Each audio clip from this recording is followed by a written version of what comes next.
Moving forward with the Premier League player reviews, and we saw the Nottingham Forest boys lose 2-0 on Thursday against Brentford. Ola Aina started the game and Taiwo only played the last 29 minutes of this game. That was a pretty bad loss for them, especially because it happened at home. Brentford had no reason to win the game, but the way we saw and Mbuemo are doing this two-man step to end the season, I think they may both even get 20 Premier League goals, which is just unbelievable when you think about the fact that they play for Brentford. Obviously, Brentford is where the Nigeria game will take place against Ghana, so I wish them well.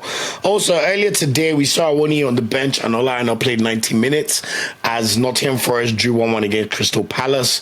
They initially conceded a penalty to Iberi Eze, and then Murillo scored an equalizer. So, still all to play for in terms of Champions League places. We know they also have to play Chelsea between now and the end of the season, so all to play for, and we wish them all the best. Next up for them, though, they play already relegated Leicester City at home, so hopefully they could do themselves justice and get closer to the Champions League places after doing all the hard work through the season. You know, it'd be a shame if they now stumble at the end in the last 3 games. Moving on to Fulham, Alex Iwobi played 76 minutes and Calvin Bassey also started as Fulham lost 2-1 to Aston Villa. Unlucky loss, but Aston Villa have more to play for at this stage of the season, so we currently begrudge the boys. You know, it is what it is. Let's see how they get on when they play Everton at home on Saturday. As for Wilfred Ndidi, he played 90 minutes as Leicester beat Southampton 2-0. Great to see Jamie Vardy get his 199th goal for Leicester City. He needs one more goal to make it to 200 goals for Leicester City. I'm sure you've all seen the funny moment of him blowing the whistle when the ref fell to the ground. I mean, that's just Jamie Vardy classics. Also, according to BBC Sport, Ndidi has a relegation clause in his Leicester deal for £9 million. So, one to monitor for the summer, and let's see if Ndidi makes the move, because honestly, this man cannot play another season championship. Like, I know you love Leicester, you respect them. You're not a British passport holder. Well done. Thank you, Leicester. Ndidi has also served you well. Let him move on to better things, please. Enough is enough of this relegation for that. Rubbish. Anyway, let's see how Leicester get on against Nottingham Forest away on Sunday. As for the Southampton boys, Aribo was on new sub and Polomachi played 45 minutes in Southampton's 2-0 loss to Leicester. It doesn't get any easier for Southampton. They play Manchester City at home on Saturday, so that's likely going to be another loss, but look out for that game. Also, other games to be aware of over the past week. Man City beat Wolverhampton Wanderers 1-0 on Friday night. Kevin De Bruyne scoring yet again. We already spoke about the Fulham and Leicester boys. Everton drew 2-2 against Ipswich Town. Arsenal lost to Bournemouth at home at the Emirates. Like I said, our Premier League season is cooked. All hands on PSG, man. Brighton drew 1-1 against Newcastle on Sunday. Alexander Isak scored an 89th minute penalty to keep their Champions League hopes bubbling. Brentford beat Man United in a 4-3 classic, but of course Man United have bigger fish to fry in the Europa League semi-final, so they're probably not too upset about that. And then we saw West Ham draw 1 against Tottenham. Tottenham also have bigger fish to fry in the Europa League semi-final. They've got a 3-1 lead over Bodo Glimt, and it's going to be a tough game in the second leg in Norway, especially with the artificial pitch and the fact that James Maddison's already ruled out as injured. Also, we saw Chelsea beat Liverpool 3-1. Of course, Liverpool already crowned champions, so they're probably taking their gas off the pedal a little bit. But Chelsea, good win for them. You know, they're chasing top 5 as well. So very, very good win. And of course, earlier today, we saw a 1-1 draw. For the weekend, there's no 12:30 p.m. kickoff, but we have a total of 4 3 p.m. kickoff games. Southampton hosts Manchester City at home. Fulham hosts Everton at Craven Cottage. Wolverhampton hosts Brighton on Saturday at the Molineux, and Ipswich hosts Brentford on Saturday, 3 p.m. kickoff. The late kickoff on Saturday will see Bournemouth host Aston Villa at home. Aston Villa need to win that game to keep their chances of a Champions League spot open. And then on Sunday, we'll see a big one for the Champions League as Newcastle hosts Chelsea at St. James's Park. Man United hosts West Ham as well, 2:15 p.m. And Nottingham Forest hosts Leicester, hoping to do their Champions League places justice. We'll also see Tottenham host Crystal Palace at 2:15 p.m. And then Liverpool hosts Arsenal at Anfield. Of course, Arsenal, we have to give them a guard of honor, but hopefully if we can make it past PSG, we won't even care. We'll clap them very well, Tiff. So look out for those games. Table, no need to mention. Liverpool are champions. Arsenal are second. 3-point lead over Man City in third. Man City have 64 points. City, Newcastle, Chelsea, Nottingham Forest, Aston Villa could all still make the Champions League. So watch out for this space. Also, watch out. Because Man United or Tottenham could finish the season in 17th place. Yes, they can make the Champions League, but I think that'll be an absolute disgrace and will be lovely to see. So look out for that one. But that's all we need to know in terms of the Premier League. Moving on to Serie A, I already spoke about Demola Lookman's exploits over the weekend as Atalanta beat Monza 4-0. They've consolidated third place and they'll be playing Roma at home Monday Night Football next week. Roma also chasing the Champions League spot, so that should be a very interesting game to watch. As for Cyriel Dessers' Lazio, he was on the bench in their 2-2 draw against Parma last week Monday. He was also on the bench for their 1-0 win over Empoli on Sunday, so it's one to watch because he looks like he's fallen out of favour slightly with the manager. And remember, he's on loan from Hatayspor, and he's not played any minutes in their last 4 games. And he's never really established himself as a starter, even though he's made some decent contributions. So watch this space for what's going to happen to Cyriel Dessers between now and the end of the transfer window in the summer. Anyway, next up for Lazio, they've got a crucial game against Juventus as they both chase Champions League football. So let's see if he will get some minutes in that game. Samuel Chukwueze, on the other hand, was on the bench here again for AC Milan in their 2-1 win over Genoa earlier today. He's not playing any minutes, man, so we just hope for the best. AC Milan are 9th, so there's not really much to play for with that team, to be honest. Next up, they play Bologna, who are chasing Champions League football on Friday night at the San Siro. As for Maduka Okoye, he played 90 minutes and got another clean sheet for Udinese in a 0-0 draw against Bologna last week Monday. He also played 90 minutes and made one save in their 2-1 win over Cagliari on Saturday. So everything's going well with Maduka Okoye. Next up for them, they play Monza at home on Sunday. And then Tyrone Ebuehi was not in the squad for Empoli's 1-0 loss to Lazio on Sunday. Next up for them, they play Parma at home on Saturday. 3 games to go and they're 2 points behind Lecce in 17th place. So all to play for there. I already spoke about Nathen Tella's exploits for Leverkusen in a 2-2 draw against Freiburg over the weekend. Victor Boniface currently out injured with a thigh injury. Next up for Leverkusen, they've considered the title, but they play Borussia Dortmund as they look to consolidate second place in the Bundesliga. So watch out for that game. Franco Eka's Oberg finally lost. They lost 3-1 to Holstein Kiel on Sunday.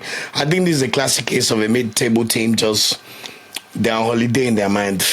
Holstein Kiel are going to be relegated. There's no reason why Oberg should have lost. But here they are.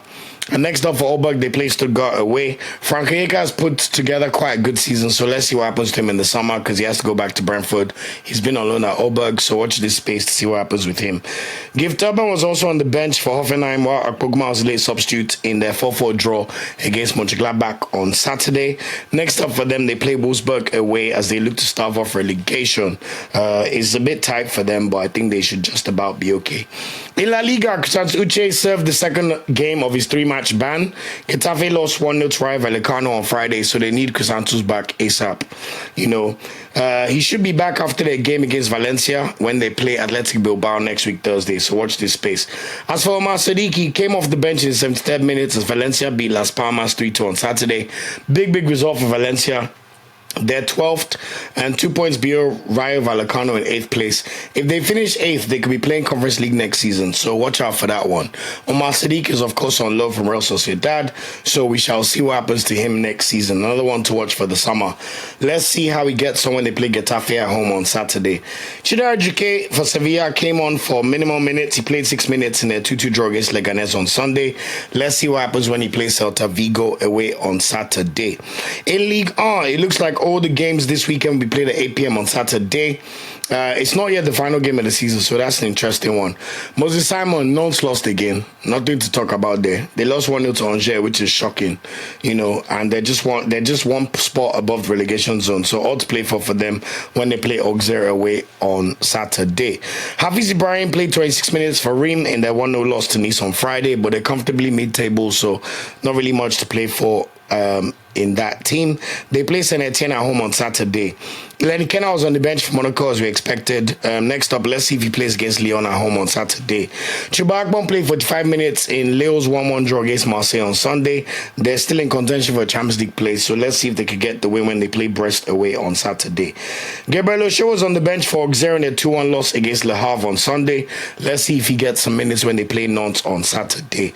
As for Hamza Algeria, he played the last 20 minutes for Lens as they beat Lyon Lyon 2-1 away on Sunday. Very, very good result for them. They're 8th. So they may still have a chance to make a European spot, not Champions League. Next up for them, they play Toulouse away on Saturday. And finally, Murphy came off the bench in 89th minute as Nice beat Reims 1-0. They're currently 4th. They play Rennes away on Saturday, and they have a very, very good chance of making the Champions League. So that'll be a nice return for Murphy into next season. Moving on to the non-top 5 leagues in Turkey, we already spoke about Victor Osimhen's exploits. Next up for them, they play Trabzonspor away on Saturday, which is pretty much a dress rehearsal before the Turkish Cup final next week, Wednesday, against the same opponents. If they could get 3 points again, it means they will need just one win to win the Turkish league, and it's looking quite likely. Osay Samuel, on the other hand, played 59 minutes for Fenerbahce, and they 1-0 lost to Besiktas at home on Sunday. So they just need to consolidate second place. They play Istanbul Başakşehir away on Friday. As for Anthony Dennis and Gotsepe, he played 90 minutes as they beat Istanbul Başakşehir 4-1 on Monday. He then played 90 minutes in a 2-1 win over Demirspor, so they're currently 7th in the league, and they play Hatayspor at home on Sunday. And finally, David Okereke played 62 minutes for Gaziantep in a 2-0 loss to Rizespor. By the way, for Rizespor, we saw Ibrahim Olawoyi score and assist and was the man of the match in this game. So shout out to Ibrahim Olawoyi for his exceptional play. In Portugal, Sanusi continues to chop the bench. You know, he's been benched for the past 5 games, so we'll bring you an update when he plays another game. Let's see if he gets some minutes when they play Boa Vista away on Sunday. In Belgium, Tolora Godari played 90 minutes while Urasor came on in its 7th minute as Genk lost 1-0 to Union Saint-Gilloise on Saturday, which really puts a dent on their title chances. Next up for them, they play Club Brugge at home. And of course, Club Brugge are buzzing because over the weekend, they beat Anderlecht 2-1 in the Budge Cup final, which I already spoke about with Rafael Edika playing. He was also not in the squad as Club Brugge beat Ghent 4-1 on Thursday in the league, so he should definitely get game time and start when they play Genk away on Sunday. As for Jordan Torunariga, he played 58 minutes in that 4-1 loss to Club Brugge on Thursday, so let's see if he starts again when they play Royal Antwerp on Sunday. In the Czech Republic League, we saw Igor Ugbo play 90 minutes and get an assist. Slavia Prague beat their rivals Victoria Pilsen 4-3. They've already clinched the league, so this was just a formality, of course. In Greece, we saw Bruno Yemachi play 63 minutes and get a yellow card as Olympiacos beat PAOK 4-2 on Sunday. Next up for them, they play Panathinaikos away on Sunday. In Scotland, I already spoke about Cyriel Dessers scoring quite a great goal in the Old Firm derby against Celtic. Leon Balogun also hit the post with the header, so he's looking quite good there. Next up for them, they play Aberdeen at home on Sunday, so look out for that game as they try to get a second spot, which I think qualifies them to the qualifiers for the Champions League, so look out for that one. And then in South Africa, Stanley Nwabali was not in the squad for Chippa United's 1-0 loss to Stellenbosch on Wednesday. However, he played 90 minutes and made one save as Chippa United lost 2-0 to SuperSport on Saturday. They play Mamelodi Sundowns on Wednesday, who are the best team in South Africa, of course, and then they play Maruma Gallants away on Saturday. I don't know what you guys think, but I want to see Nwabali make a move, man. You can't be Super Eagles number 1 when someone who's your number 2 is playing regularly in Serie A. I know he has not let us down, but we have to be objective with these things, man. Like, he needs to move. Enough is enough. So let's see what happens in the summer anyway.